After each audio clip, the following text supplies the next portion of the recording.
Okay, we're ready to take some questions from the audience to our four speakers. Does anybody want to go first? Rune?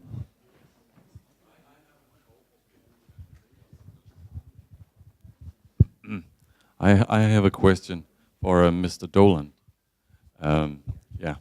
Well, I've been wanting to ask you this, Richard, for quite some time. I'm very tired. I'll try to formulate this as good as I can. In 2001, the Disclosure Project was rolling in America, led by Stephen Greer. And what I've heard gained quite a momentum at that time. I don't know if that is true. Or at least had some influence on the media. Some months later, the attack on the World Trade Center happened and sort of threw the world into panic and fear of terrorism. And we sort of bombed the shit out of, well, 2 countries that I know of. 8 years or so later, when we had bombed the shit out of that, the global economic crisis was brewing. It seems to me that there may be a force that always wants to keep us into fear. To your knowledge, have any of your sources, or I guess I'm asking you to speculate on this. Could this be related to this topic? To keep the global people focus away from the UFO and focused on fear. Okay. Yeah. Yeah, I follow you. So the question is 9/11 in some way related either directly to the disclosure press conference of May 2001, and then more generally, are these types of false flag and fear-based operations designed to keep us in ignorance about UFOs? First of all, I will go to my grave stating openly that I know, as much as any rational mind can know, that 9/11 was some kind of inside job. And I've said this for many years. In fact, to my knowledge, I was the first UFO researcher in my country to start talking about it. I got stopped at airports for 2 years because of this. They never give you an answer. They would let me fly, but they would just make me wait like 15, 20 minutes every time I would fly. It got to be annoying. My father worked at the World Trade Center, actually. He had the day off. He was a retired police officer. The man he shared his job with was killed. It was a very personal thing for me. I'm from New York City. I don't believe, though, that was directly related to the press conference, the disclosure conference. I do believe it was done in order to destroy my country. That is, to create a kind of new form of fascism, which is well underway. I think it was done in order to justify 2 wars that would never, ever have been able to be justified otherwise. And it was done to create a legal revolution from above, all of which has been done. And it is necessary to create a fear-based society in the U.S., in their opinion, because otherwise you'd have a lot of angry, uppity Americans right now angry about the loss of their jobs going to overseas and the basic destruction of the lifestyle that Americans have become accustomed to, which is now going away. So in order to facilitate that process, you've got to scare the shit out of people, pardon me. You have to beat them down with a stick year after year after year.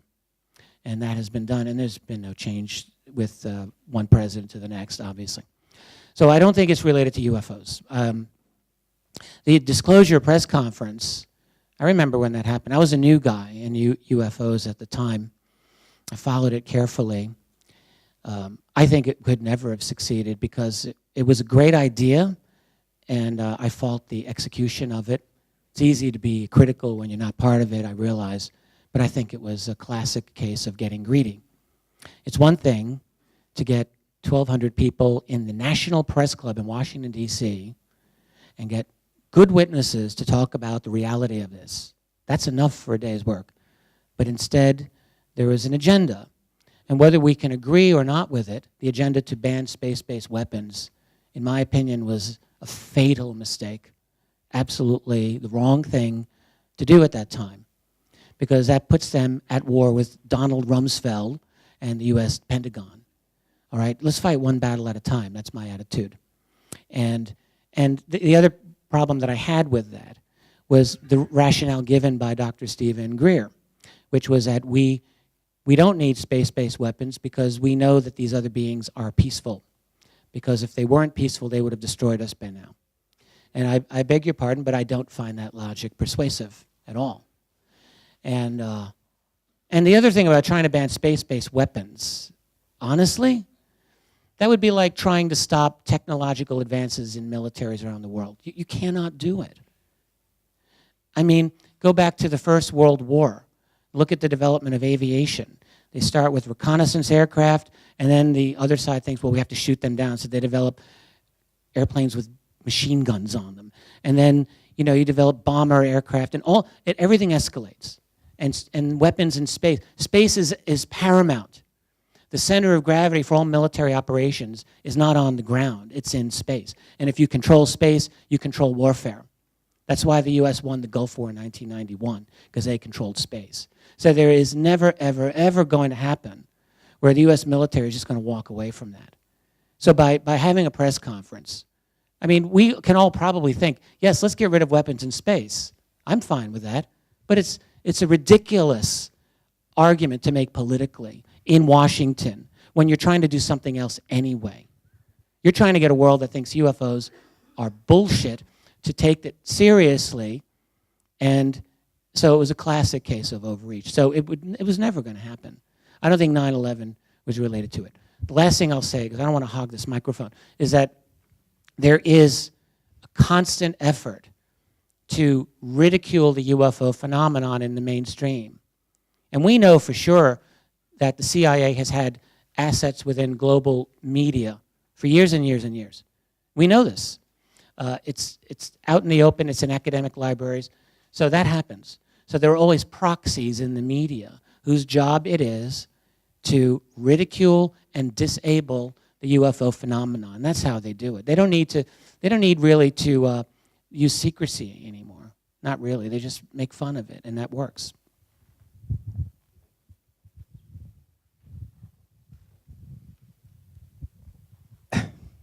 Hello. I would like to hear your thinking or thoughts about what are they doing coming to contact us.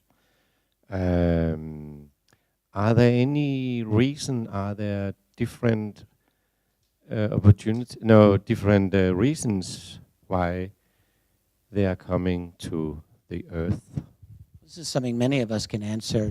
I mean, we can all probably contribute to this. Does anyone want to talk about this?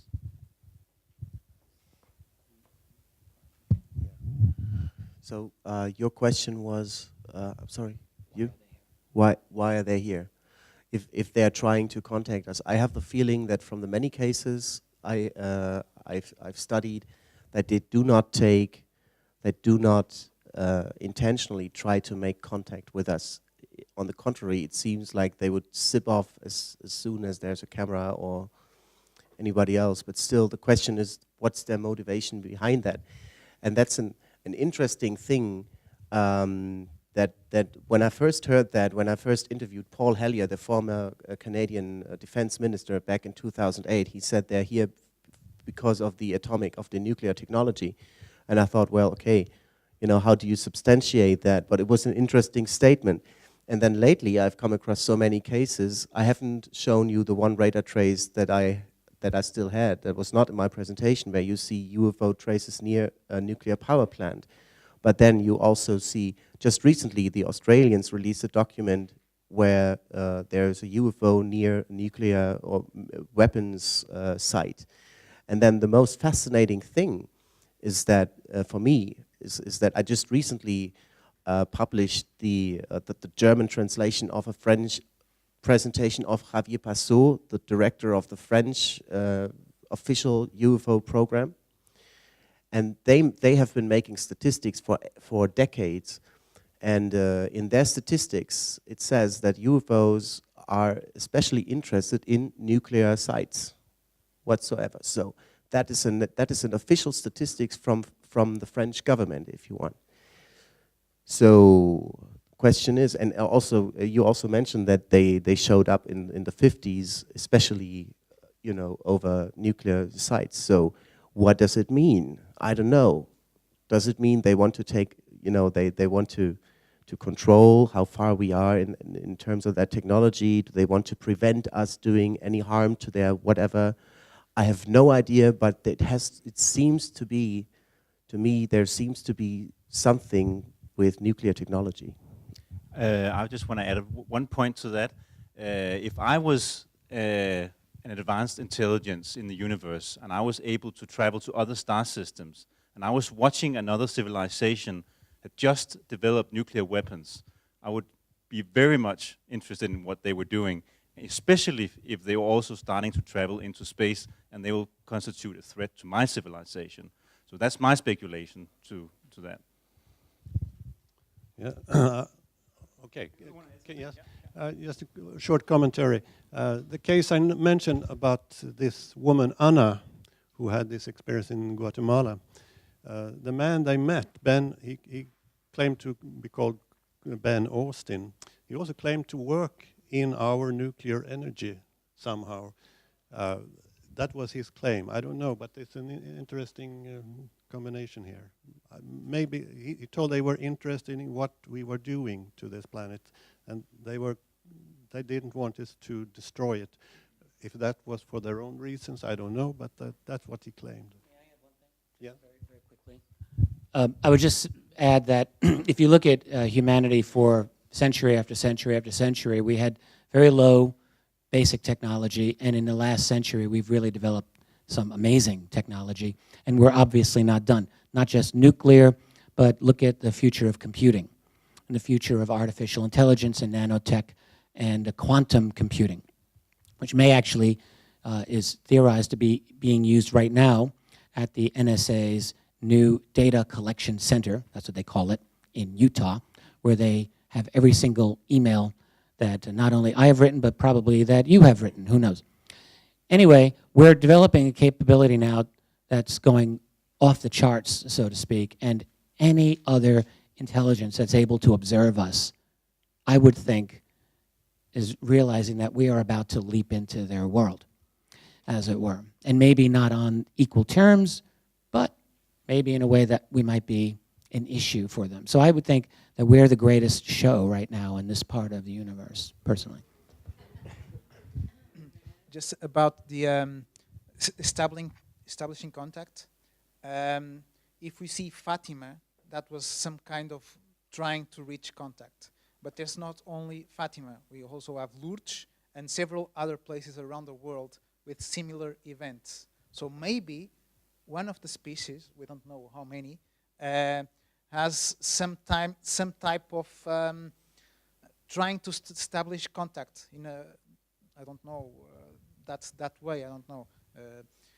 Avoiding too much people, too much cameras, but like this in Fatima, there was 2 shepherds, 2 little children, 3 little children, you see? But of course there are also the alleged reported abductions, several types of abductions. That's also some sort of contact, you see? So, I don't know.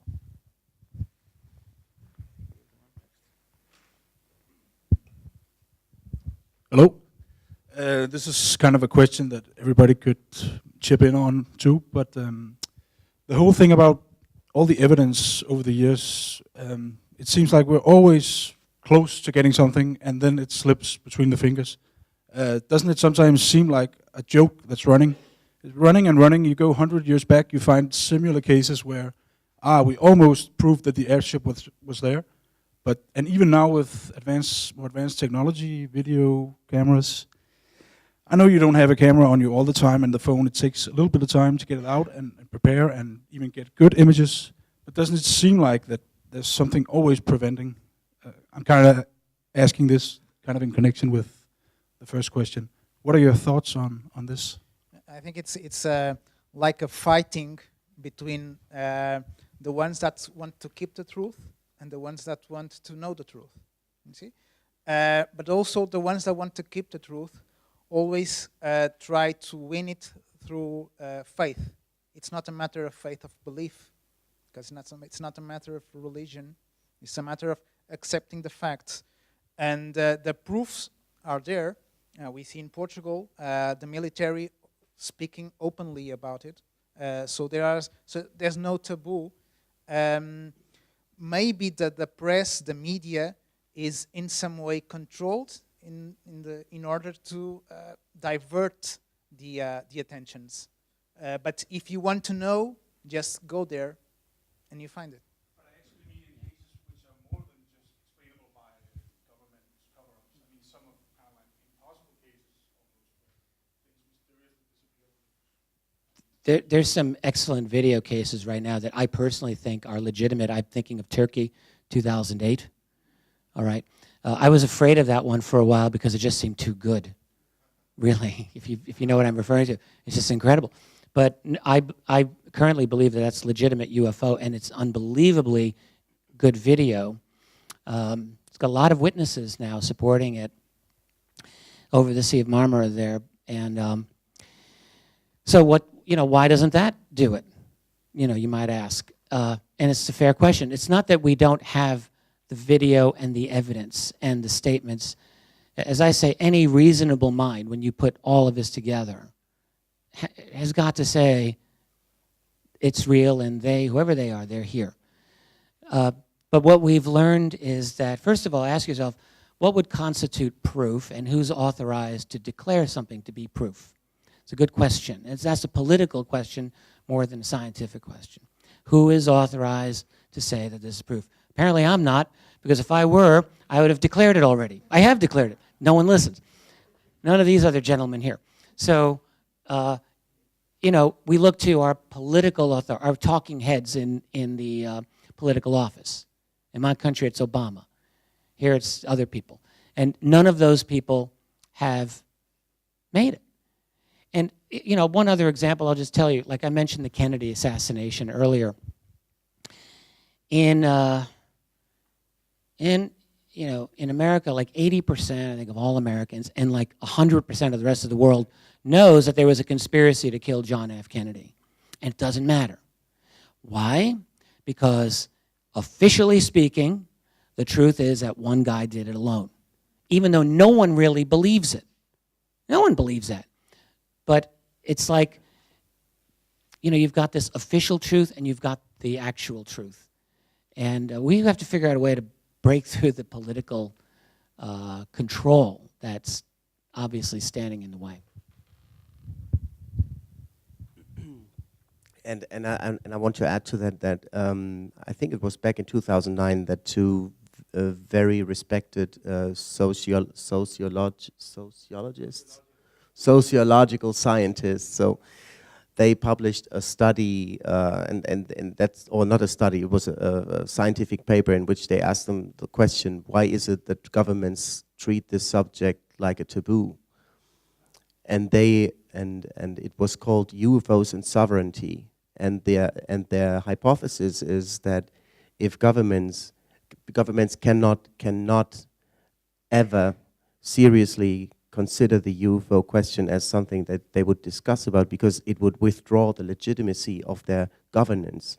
Because in the way our states, our nations, countries are organized, politics is organized, it means that power is always distributed among human beings. There's nobody has ever thought in that political system of the possibility that there might be some superior species coming that maybe, that might be 100, 1,000, 1 million, 1 billion years ahead in their evolution.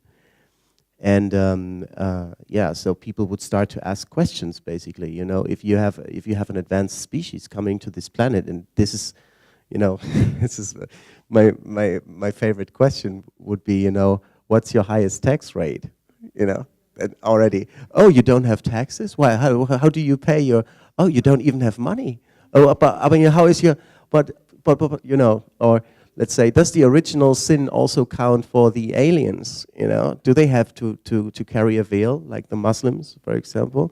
And so those are questions that for religions would be really dangerous. So, and there's so many issues at stake here that it would completely reorganize the whole way we have thought our society, how our society has been organized so far. So, if I were the president of the United States and I knew that there was something going on and I wanted to keep my job, you know, I would stay silent, because it would not only be the last day in my office, it would be the end of the office itself.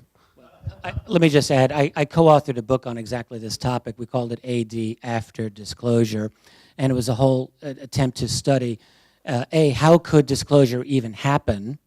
Seems like it's impossible, but I think it's not impossible.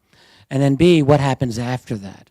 And in the process of writing that book, that was, I call it the great adventure of my life, because really we had to think through it. We pretended we were like a think tank and asking not idealistic utopian questions, but trying to be practical and ask what actually would happen if this secret were to come out.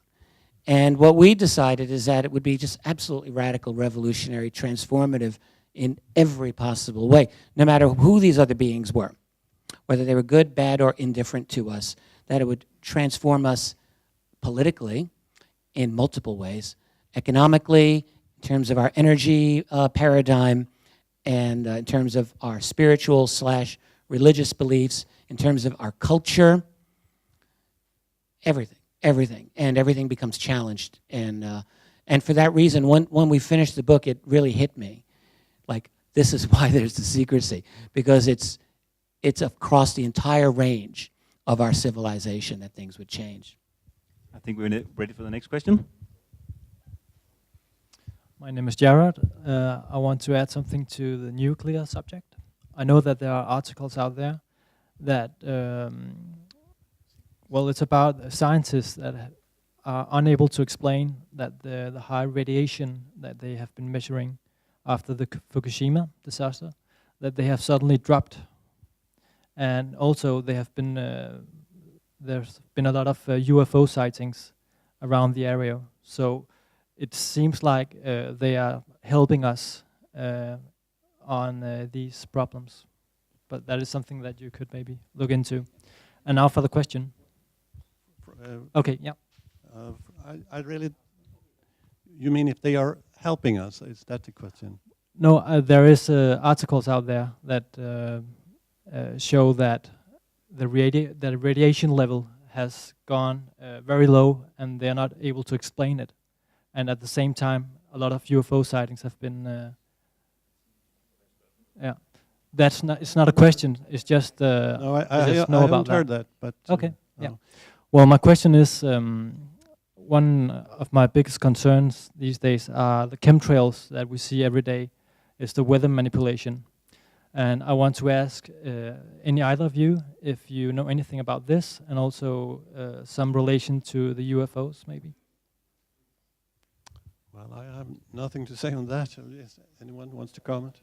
No, well, I'll just very quickly.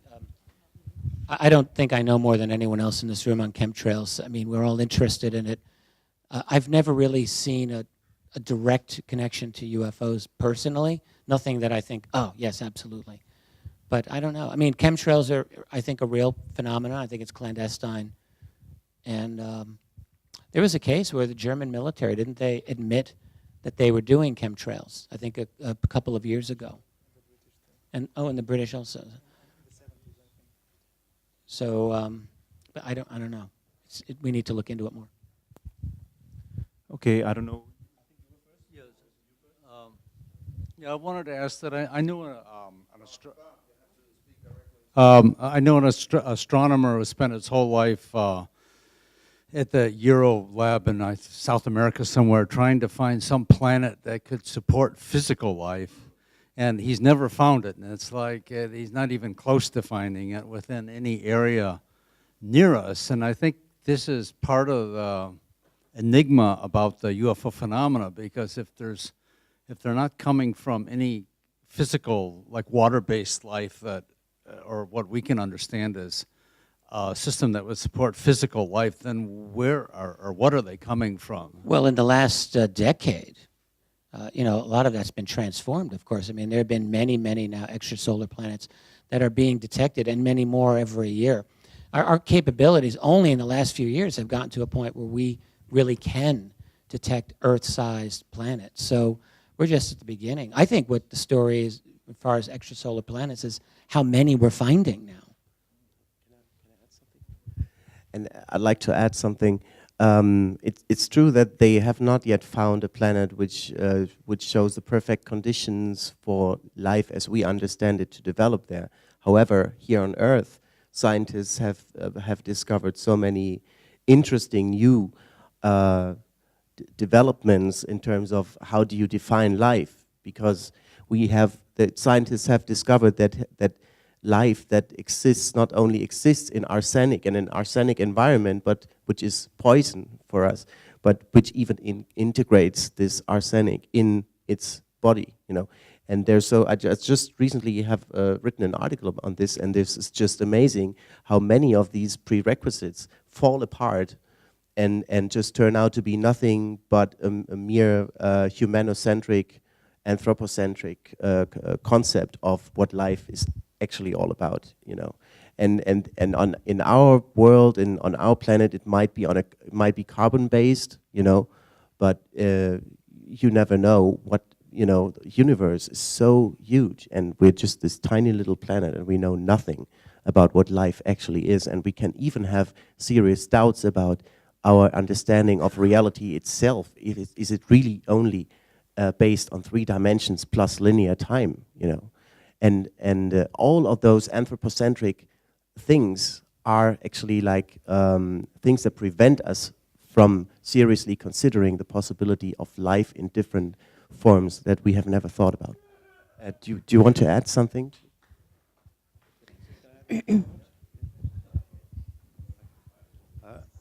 I think it's I think it's important that we don't lock the UFO question to extraterrestrials. There are several options here. I think if we just talk about extraterrestrials, we are maybe a little bit off. There are several options. And how can these people who obviously have this technology look like us and be among us if they come from another planet? I just give this as an example. I think we should not be too much into the ETH, the extraterrestrial theory. There are several possibilities. Earth-based aliens, parallel dimensions, paranormal phenomena. There are several options. And I think if we lock the UFO questions to extraterrestrials, we are a bit off, sort of. I think we should be open-minded to many possibilities here. Yes. I think I've been a little disappointed that you are coming, and you are just saying, oh yeah, some people think they are there, and we cannot really decide. And I think the interesting thing is what you are talking about now. And you said that that this book you wrote, if we collectively would agree that there are UFOs or something, then that would change a lot. And I would ask all of you, has it changed you? You have been through all this. You have been there in 40 years, and you have gathered everything, and that's what I'm interested in. What has it done to you to know these things? Well, that was a good question. Well, I think it has changed me in several ways. I'm more open-minded to possibilities today than I was before. I think this universe we live in is fantastic. I think it is a fantastic riddle that we can sit here and discuss something, that we have consciousness. I mean, I think consciousness is a fantastic riddle. I think the whole universe is so strange that I'm open-minded. I become more open-minded by studying this phenomenon. I'm more open-minded to paranormal phenomena, parallel dimensions, anything. But of course, I want facts. But I think it's very important that we look into these things, and hopefully they will change us for the better, to become more empathic, more open-minded, better citizens. Now I don't have the microphone, but has it changed your senses? Can you sense differently? Well, that's a difficult question. I try to be a good guy. I hope there are some others out there somewhere who's also into the higher intelligence conspiracy. No, I think basically this is a good thing, because it makes us think. It's sort of education through astonishment for many people who observe something like this. And I've talked to many witnesses who, after an observation, become changed. They start studying things they never studied before. And yes, I think basically this is a positive thing. And I hope it is, of course. And I hope I haven't changed for the better. For me, it didn't change me, because it was never a doubt for me. Since childhood, I always believed that we were not the only ones. So I did not discover anything new in this path, but it, how do I say? It turned me more tolerant to other people. It turned me more.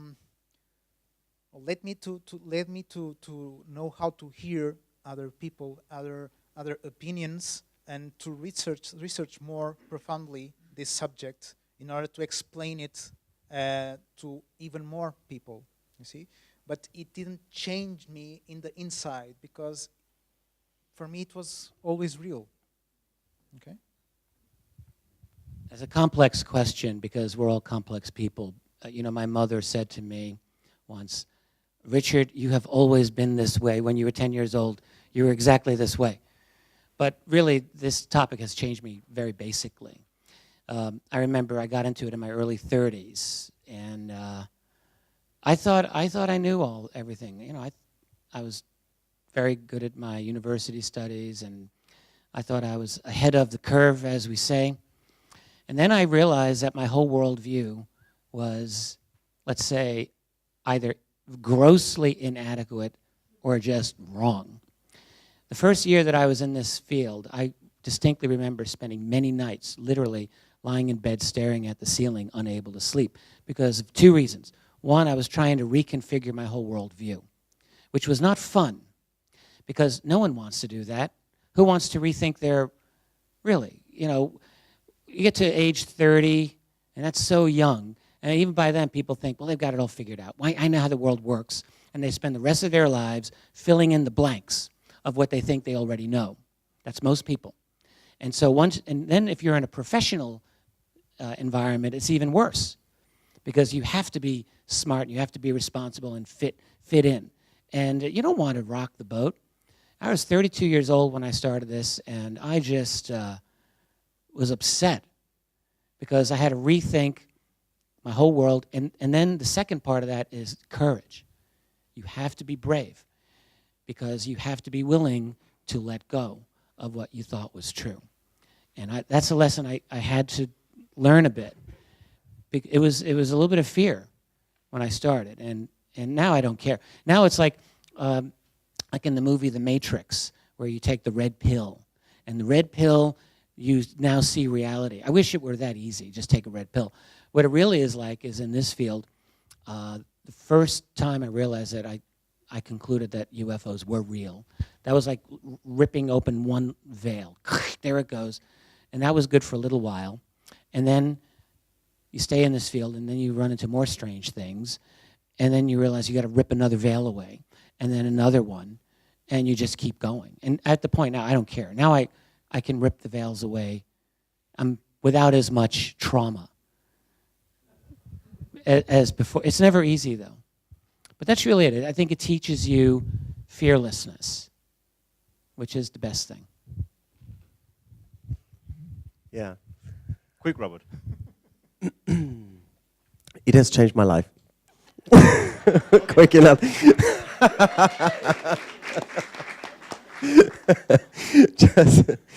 just a quick commentary.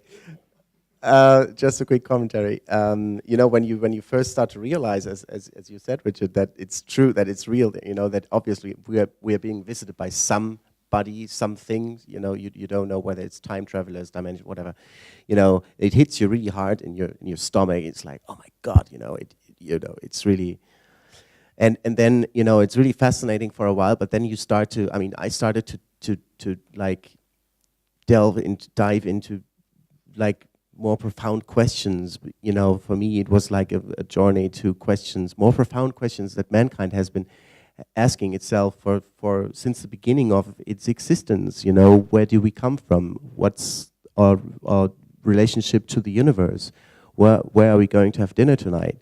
By the way, I mean, really profound questions, you know, and I think that, you know, and what I'm most fascinated with is actually the relation between reality and consciousness, because when you seriously deal with this UFO subject, you study the cases where those UFOs appear and disappear, where they want and how they want, and they do whatever they like, you know, then you start to ask yourself, what is reality actually all about? Is there maybe something like a parallel space which we aren't even aware of? Something like another dimension or something? Is there anything else? And what is the relationship with consciousness?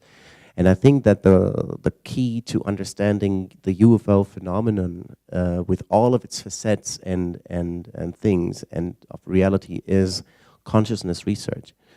And I think that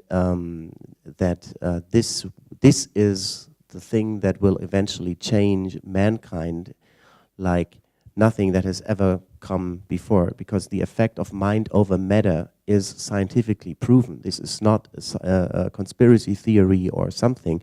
This is true, that we do create and co-create our reality. That's a scientific fact. Now the question is, to which degree, what time does it take for reality to transform when I do something with my consciousness?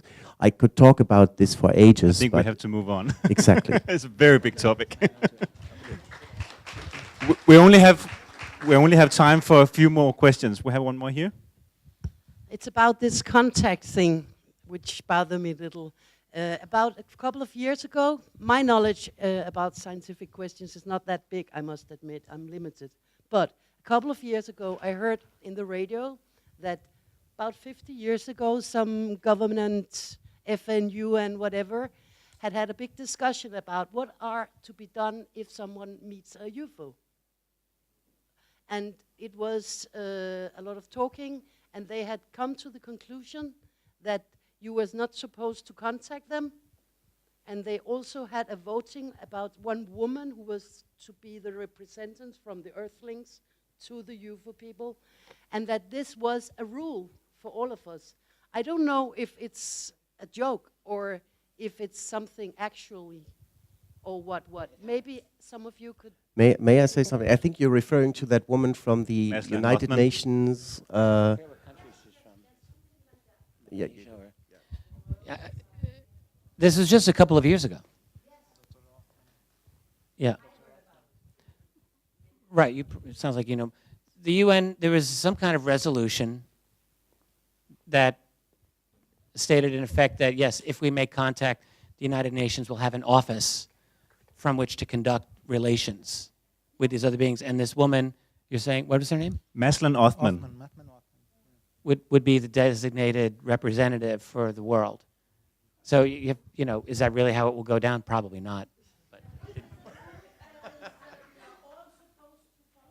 No, she refused this in a press conference She refused? days after. Yeah. Oh, yeah, yeah. May I add something to this? And I also read this, and this is really interesting for me being a journalist, because on the very same day that news came out, something else happened that was significant for the UFO field, and that was a press conference at the National Press Club in Washington, D.C., the UFOs and Nukes press conference, where Robert Sellers and Robert Hastings, two researchers, one of whom is a witness himself to UFOs hovering over a nuclear test site, organized a press conference, and they had invited 5 more people, first-hand witnesses to UFOs over nuclear missile sites. And for me, it was really interesting to see that even though that press conference had been announced months before, that on that very day when it took place, suddenly the public attention was distracted to that news from that Mrs. Hoffman or whatever, who later denied that it was true. It was just disinformation. And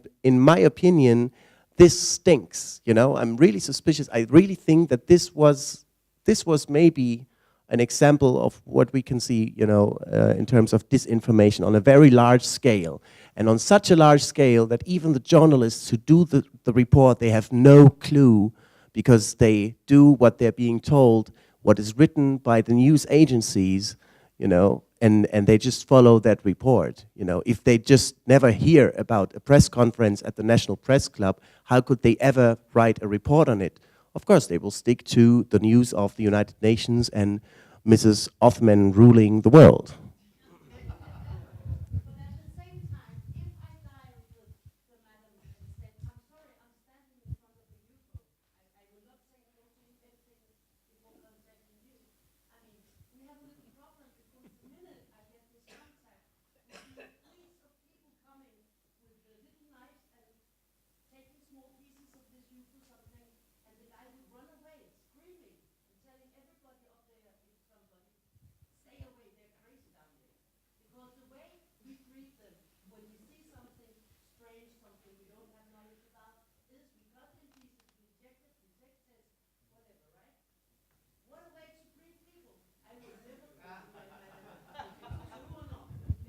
Everyone have their pitchforks and shotguns. Let's be Very, ready. very valid point, but I think we have to move on. Yes, I would like to thank you, gentlemen, for this evening. I found your presentations very stimulating and making me more curious. But my question is for my fellow attendees. You can have a break for a minute. We all came tonight, I assume, because we are somewhat curious about this field, about UFOs. And I want to know what caused the curiosity. And just from a show of hands, has anybody in this room had any type of an encounter that stimulated the curiosity to come here tonight? Thank you for your honesty and courage. That's at least a third of the people, look like. At least 1/3. Oh yeah, just a quick question for Robert. This might be a little weird, but have you come across anything in your research in Germany about Hitler's UFOs and No. the Second World? No, nothing at No. all. And I'm not actively pursuing that subject for a couple of reasons. First of all, I hate everything that all the news stories about World War II. I just can't hear it anymore. You know, I don't want. You know, I was born in 1978. It was so many years after World War II. You know, and on the German mass media, we are constantly being bombarded with Hitler's darkest secrets tonight. You know, don't miss it. And Hitler's helping people, and Hitler's da-da-da, and da-da-da. You know, and I just don't like it. I just don't like the subject anymore. I think, you know, that's the first thing. Okay, the second thing is that even if you would seriously, and there are a couple of examples of such researchers in Germany, even if you seriously consider the possibility that the Nazis at that time had very advanced military technology, that they were even, and you only, you know, if you only try to research whether they had that or not, you know, you're very easily being displayed as a Nazi yourself just because you deal with that question. And that is also one of the reasons why I don't. But you know, I mean, I'm constantly being asked that question about Hitler and Nazi flight technology, and yeah, maybe maybe the time will be ripe soon to talk about that.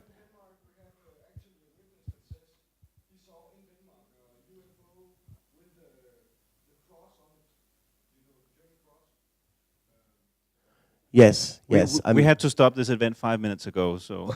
Okay. We have. Okay, time we are. I'm sorry, we are not short questions. We are not time travelers. The Germans were working on disc-shaped airframes in World War II. Many of us now know this. That's been confirmed, and how far they went is another issue. Then again, the whole issue of the Glock, the Bell, and how successful that was, and all we have are stories. Maybe reality, but we don't know. I have a question. I read Galactic Channelings, amongst other things, and they talk about disclosure being just around the corner, and they've done that for some time.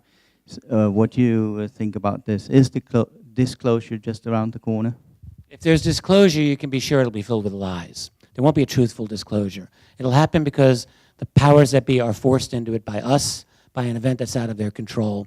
The CIA and all of our allies are not going to walk away from the table just because they're now forced into talking about it. They will not give up. So the disclosure is not the end of anything. It's the beginning of a whole new struggle for truth. As far as channeled messages predicting this, look, I used to completely discount all channel. I still discount most of it. But I will acknowledge that the human mind, just as Robert said, consciousness is key. I agree. So who knows, really? But all of these predictions, I just want to slap every predictor. I'm tired of it. Predictions is the bane of this field. It is the bane of this field when people make these predictions, because they're always wrong, every one of them. And so I don't really pay attention to channeled predictions at all. Last question. Have they back engineered any of those UFOs, let's say the one from Roswell? Short answer, I would say yes, I believe they have. I know we're short on time, but I firmly believe that's been one of the major reasons for secrecy on this topic. Because it's not just knowledge of other beings that are here, it's possession of the technology, which must never be shared. Because if you have this, and you let the world know you have it, it becomes very difficult not to share it with all the other people that you don't want to have it. Instead, if you have monopoly over it, you've got a great money maker, and you've got power, and you have the future in your hands. Okay, we could go on for days and days and days with this subject. We have to stop now, and it's running really late. Thank you very much for coming. I was so happy that so many came. Thank you very much.